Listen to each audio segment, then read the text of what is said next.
Hello, my friends, and welcome to the True. I'm Robert Wallace. This is the place where we ask, am I choosing the way of Jesus, or am I choosing my own way? Well, I hope you've read Luke chapter 9, verses 18 through 26, and the additional verses that I've shared the last couple of days. We're looking at the call to discipleship, and today we're zooming in on God's economy.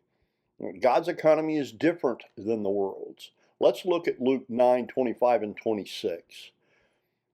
What good is it for someone to gain the whole world and yet lose or forfeit their very self?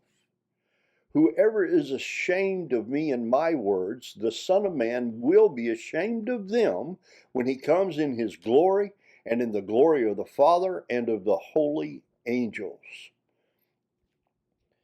If I gain a life of power and money, what good is it for me when I stand before God? Jesus calls us to give everything for him. He's given everything for us to give us life now and for all eternity. All the power and the money will not stop death from knocking on our door one day. Hebrews 9:27 says this, just as people are destined to die once, and after that to face the judgment. In truth, sometimes we don't find what really matters until we've lost everything. Living by faith means we keep moving forward, seeking God's will above all things, even when it makes no worldly sense. Now, we have heard the stories of people who have sold everything and moved to the mission field to serve God. They take jobs on the mission field that barely cover their cost of living. And then there are other people who don't go on the mission field, but they choose jobs earning less or that have less responsibility and less demands so that they can live the life as God is calling them to. We read stories and we see these things, but we don't really take time to imagine how full their lives become because of it. Now, I read a story about a young man who had an Xbox and it had become his idol. It was stealing time from other things that were more important, especially his family.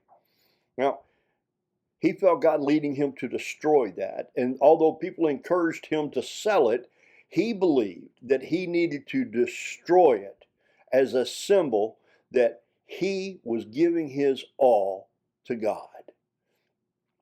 There was a hymn I ran across titled, Jesus, I my cross have taken.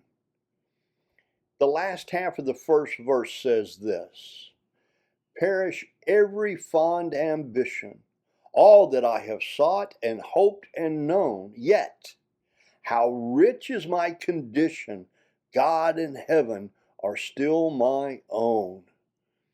Now, in this one half of the verse, the writer points us to the loss of every ambition sought and hoped for, and yet still his condition is rich because of God and heaven are his own. Now, what if we stepped into this reality, God's reality right now? What if we believe God has something greater for us right now than we can ever imagine? Imagine our relationships change. Our church family grows. We see people come to know Jesus and live transformed lives as we experience our lives changed and transformed. Just imagine living in God's economy and ask God to help us dream his dreams.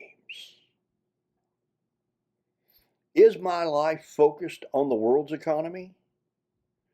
Do I want to store up treasures in heaven? What is standing in my way? What is the Holy Spirit saying to me right now for today? Will I choose the way of Jesus that leads to a full life?